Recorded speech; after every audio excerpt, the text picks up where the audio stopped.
Hai Sobat Kata Cerita, sudah siap dengarkan cerita selanjutnya? Let's go! Bab 28. Naina diam terpaku di tempatnya begitu melihat Ning Rahma datang menghampiri dirinya. Assalamualaikum Mbak, seru Ning Rahma yang mengucapkan salam pada Naina dengan senyum manisnya. Dirinya dikelilingi sinar yang bercahaya terang. Waalaikumsalam Ning, saut Naina yang membalas senyum Rahma. Masya Allah, Ning, kau sangat cantik dan bersinar sekali. Semoga Allah SWT menempatkan dirimu di surganya. Amin.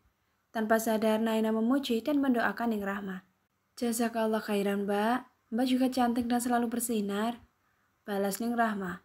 Oh iya Mbak, saya kesini cuma mau bilang kalau saya serahkan Ustadz Fatir untukmu.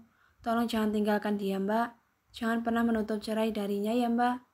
Tutur Ning Rahma. Saat ini dia hanya sedang tersesat dalam perasaannya. Ia bingung akan hatinya. Tolong bimbing dirinya. Saya yakin Mbak bisa membawa dirinya menuju cinta sejatinya. Mungkin saya memang cintanya, tapi Mbak adalah takdirnya dari Allah SWT untuknya. Jadi tugas Mbak adalah membantunya dan membimbingnya untuk keluar dari labirin hatinya. Ungkap Rahma pada Naina. Tapi nih, saya harus saat Naina akan menjawab perkataan Ning Rahma, tiba-tiba saja ia merasa ada mengguncang tubuhnya dan memanggil-manggil dirinya. Astagfirullah, kenapa Naina bisa tertidur di ruang tamu nak? Tanya Bu Umayyah pada sang menantu yang berdiri di sampingnya itu. Kula mboten ngertos mi, tadi Naina bilang mau membantu panjenengan di dapur. Saud Fatir yang menggelengkan kepalanya itu. Dok, bangun dok, kenapa kamu tidur di ruang tamu? Bu Umayyah mencoba membangunkan sang anak yang terlihat tertidur di ruang tamu. Saat ia sudah selesai sholat, ia terbiasa mengaji hingga azan subuh berkumandang. Tapi sampai azan sudah selesai, Naina tak kunjung kembali ke kamar mereka. Akhirnya ia memutuskan untuk melihat ke dapur. Namun saat ia tiba di sana, ternyata lampu dapur masih mati. Sehingga ia mencari-cari keberadaan sang istri yang ternyata sedang tertidur di ruang tamu. Fatir menghampiri dan mencoba membangunkan sang istri dengan pelan dan lembut. Tapi Naina tak kunjung juga. Hingga sang mertua datang begitu mendengar suara seseorang yang berasal dari ruang tamunya. Bu Umayyah pun menghampiri dan melihat bila sang menantu mencoba membangunkan Naina dengan lembut. Ada apa Tir? Tanya Bu Umayyah. Oh Umi, ini Naina saya bangunin tapi tak kunjung bangun juga. Sementara waktu subuh akan segera habis. Ucap Fatir yang memberitahukan masalahnya itu. Yang sedikit kesulitan membangunkan sang istri. Akhirnya setelah beberapa menit Naina mulai mengerjapkan kedua matanya secara perlahan. Ada apa Umi? Tanya Naina dengan suara seraknya. Ia masih belum menyadari kehadiran Fatir di sisinya yang juga mengkhawatirkan dirinya. Kamu kenapa tidur di sini dok? Bukannya menjawab, Bu Umayyah malah berbalik bertanya pada Naina. Tertidur? Cicit Naina yang kebingungan. Apa ia benar-benar ketiduran kah? Lalu yang tadi itu hanya mimpi saja kah? Naina mencari kebingungan akan pemikirannya itu. Fatir yang melihat kebingungan sang istri pun akhirnya mengeluarkan suaranya yang sedari tadi diam. Iya dek, kamu sedari tadi tidur di sini. Mas sudah coba bangunin kamu sedari tadi. Ungkap Fatir. Apa iya? Naina masih merasa bingung, perasaan ia tidak tertidur deh. Batinnya. Ya sudah, kamu cepat-cepat sholat subuh Gi. Nanti keburu kesiangan dan gak sempat sholat subuh. Tita sang Umi, yang menyuruh Naina untuk segera sholat terlebih dahulu. Astagfirullah, sudah subuh sedari tadi Tommy. Kenapa gak bangunin Nana sih? Tutur Naina yang bergegas menuju kamarnya dengan terburu-buru. Fatir dan Umayyah yang melihat itu hanya bisa menggelengkan kepala. Ustadz, apa saya gak bisa tetap di sini saja? Pinta Naina pada Ustadz Fatir. Gak bisa nah, kamu kan tahu saya harus mengantar Uma dan Abi kembali lagi. Habis itu kita langsung pulang ke rumah Mas, karena kerjaan Mas juga sudah terlalu lama Mas tinggal. Tutur Fatir yang meminta pengertian sang istri. Ya sudah kalau begitu, Ustadz kembali saja sendiri setelah mengantar Pak Yai Farid dan Bu Nyai Farah nanti. Naina masih kekeh menolak ajakan sang suami untuk pindah rumahnya. Lagian jarak antara rumah saya dan rumah kamu gak jauh Nay, hanya butuh 2 jaman saja sudah sampai. Saud Fatir yang mencoba menjelaskan dengan sabar. Nah tuh tahu, kalau begitu nggak jadi masalah dong saya tetap tinggal di sini. Naina menolak ajakan sang suami untuk pindah ke rumah sang ustadz. Bukan tanpa sebab ia tak mau pindah, cuma ia hanya merasa berat bila harus pindah. Ia terlalu mengkhawatirkan dengan kondisi abahnya yang sudah tidak kuat seperti dulu lagi. Ditambah lagi, ia terlalu takut untuk memasuki rumah sang suami dan menjumpai sesuatu pandangan yang akan menyesakkan dirinya nanti. Kamu istriku, jadi kemanapun aku pergi kamu harus ikut Naina. Selama saya tidak pernah menyakiti dan melupakan kewajiban saya sebagai suami kamu, Naina Azhara. Bentak Fatir yang sudah hilang rasa sabarnya. Untuk saja saat ini rumah sedang sepi karena Bu Umayyah sedang pergi untuk berbelanja kebutuhan tasyakuran pernikahan anak mereka yang terjadi kemarin. Sementara Pak Imam sendiri pergi menuju tempat Pak RT untuk memberitahukan pernikahan anaknya yang terkesan mendadak itu. Fatir langsung berlalu pergi begitu saja. Ia takut akan semakin emosi saja bila tetap satu ruangan dengan sang istrinya itu. Menghadapi Naina dan keras kepalanya itu tadi saja, ia sudah kelepasan membentak Naina. Apalagi bila ia masih di ruangan itu terlalu lama, ia tak bisa jamin hal tidak baik akan terjadi saat itu juga. Biarlah nanti ia akan meminta maaf bila ia sudah reda, dan Naina sudah bisa diajak bicara lagi. Naina yang baru pertama kali dibentak itu tertegun. Ia tak pernah dibentak seperti itu oleh kedua orang tuanya dari sejak kecil. Seketika air mata luruh dari pelupak matanya saat mendapatkan bentak itu. Kenapa Ustadz membentakku? Apa aku salah bila menolak ajakan pindahnya? Apa bila nggak tahu bila aku merasa sakit saat dia menyebut nama Neng Rahma dalam tidurnya? Gumam Naina. Bagaimana bila di rumah itu masih banyak kenangan yang tak pernah dilupakan olehnya nanti? Lanjutnya, sambil menelangkupkan kepalanya di antara kedua telapak tangannya itu, ia menangis dalam diamnya. Ia tak tahu harus seperti apa saat ini. Rasa-rasanya ingin menyerah saat dengan pernikahan ini, ia tak siap dengan semua kenyataan nanti. Anggaplah ia terlalu takut akan kenyataan yang ada. Hati istri mana yang tak sakit bila sang suami masih terpaku oleh masa lalunya, dan tak melihat dirinya yang saat ini sudah menjadi istri sahnya. Ia hanya manusia biasa yang mempunyai amarah, sedih, dan juga cemburu. Apakah dirinya tidak berpikir? Saat dirinya tidur dan merajau memanggil nama almarhumah, bahkan sampai tertawa seperti itu. Bagaimana bila posisinya diganti? Apakah ia mampu bertahan? Sepertinya tidak. Lalu bagaimana dengan dirinya? Bahkan saat sedang pergi bersama keluarga saja yang dibahas tentang almarhumah. Betul yang dibicarakan itu yang baik-baik, bukan yang buruk. Tapi hatinya yang tak baik-baik saja saat mendengar pembicaraan itu. Lanjut, bab 29. Akhirnya setelah perdebatan tadi, mereka mengambil keputusan untuk bermusyawarahkan perihal ini kepada kedua orang tua Naina dan juga pada Pak Yai beserta Bu Nyai. Setelah hasil dari musyawarah itu, memutuskan bila Naina dan Fatir akan tinggal terpisah terlebih dahulu. Tapi mereka masih bisa bertemu atau menginap di rumah masing-masing. Kenapa seperti itu? Sebab mereka belum menikah resmi. Ya, walaupun mereka sudah sah di mata agama, tapi belum secara negara.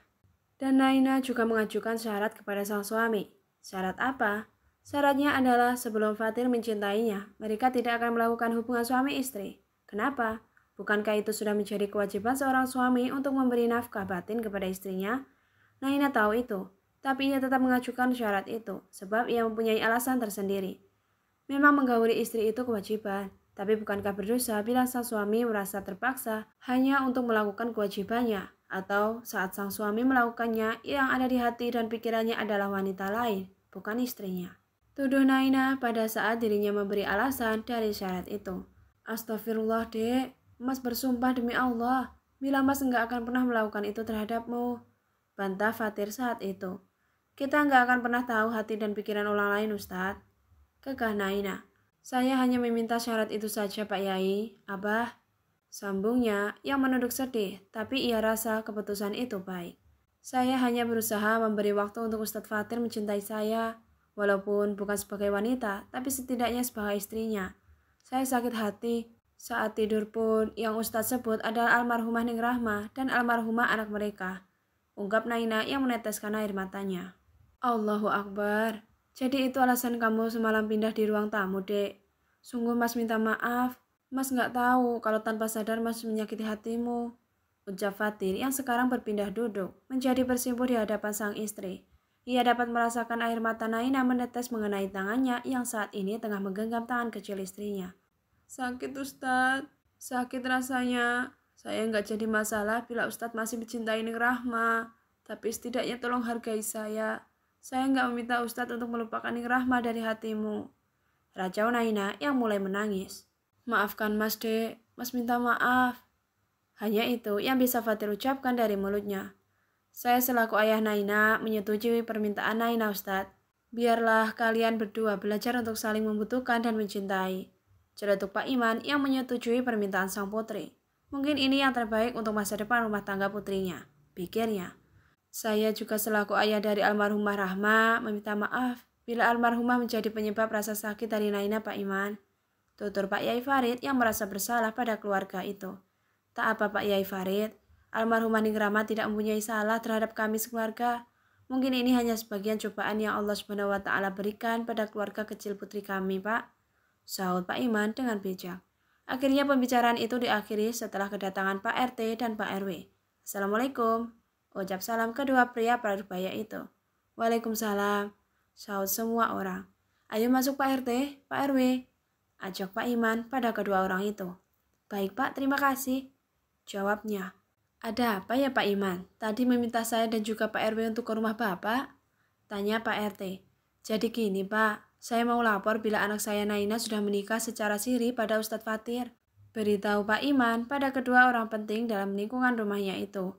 Loh, kapan Pak? Kok saya nggak tahu? Sahabat Pak RW yang merasa terkejut. Ia berpikir bila Naina akan menikah dengan pemuda yang bernama Baim. Kemarin sore Pak, acaranya dadakan, jadi nggak sempat mengundang orang lain. Jawabnya.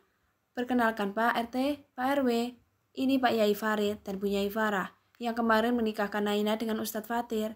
Tambahnya lagi. Pak Yai Farid dan kedua pria parubaya itu berjabat tangan dan dengan Bu Yai Farah mereka hanya menangkupkan kedua tangannya saja di dada. Jadi bila nanti ada lelaki yang datang atau menginap di sini, sudah bisa dipastikan itu adalah Ustadz Fatir, suami Naina Pak RT, Pak RW, timpal Pak Yai Farid. Dan saya juga berencana untuk bikin tasyakuran sederhana untuk pernikahan mereka dulu, Pak. Jadi saya mohon kebersediaan Pak RT dan Pak RW untuk hadir nanti malam. Tuturnya. Insya Allah, Pak. Sahut keduanya. Saat ini Naina dengan terpaksa menemani sang suami untuk mengantar Pak Yai Farid dan Bu Yai Farah kembali ke kota M setelah para tamu tadi pulang. Selama perjalanan menuju kota M, diisi keheningan saja. Mobil lebih didominasi dengan pembicaraan antara Ustadz Fatir dan juga Pak Yai Farid saja. Tak terasa waktu berlalu begitu cepat. 2,5 jam akhirnya mobil yang dikendarai oleh Ustadz Fatir sampai halaman dalam di lingkungan pondok pesantren saja. Mampir dulu yuk, kalian pasti capek kan? Belum lagi butuh waktu yang lumayan lama juga loh. Ajak Bu Yai Farah pada Ustadz Fatir dan Naina. Naam Bu Yai. Naam sahut keduanya dengan serentak. Sementara Naina yang mendengar itu memalingkan wajahnya, ia merasa malu sendiri. Sementara Fatir hanya tersenyum melihat tingkah Naina yang terlihat malu-malu seperti itu. Setelah beramah tamah, Naina dan Ustadz Fatir memutuskan untuk kembali pulang ke kota asal mereka, yaitu kota S. Bi, Fatir pulang dulu ya. Pamit Fatir pada Yai Farid. Iya nak, hati-hati di jalan. Jangan ngebut, pelan-pelan saja. Pak Yai Farid memperingati sang mantan menantunya itu. Kita berhenti cari makan dulu atau lanjut saja dek? Tanya Ustadz Fatir pada Naina. Terserah Ustadz, kulo manut mawon. Sautnya dengan nada lirih. Saat ini Naina duduk di depan bersebelahan dengan sang suaminya. Ia tampak tak nyaman karena jantungnya yang terus saja berdebar dengan kencangnya.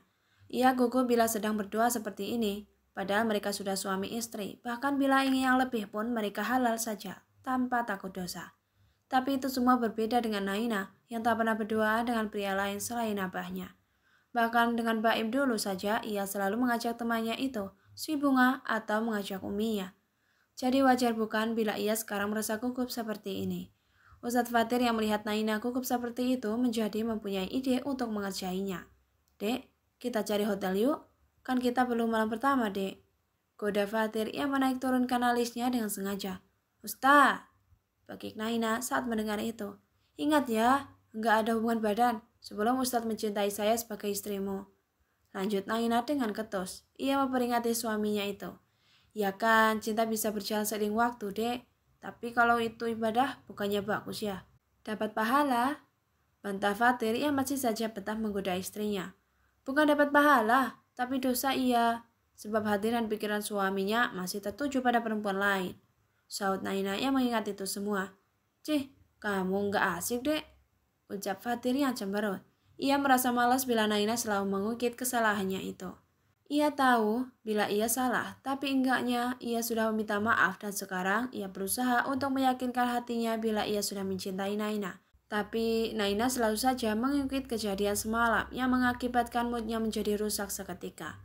Padahal ia berencana hanya menggodanya saja, tapi kenapa sekarang ia yang menjadi kesal sendiri saat mendengar jawaban Naina? Bersambung, lanjut di bab 30 ya.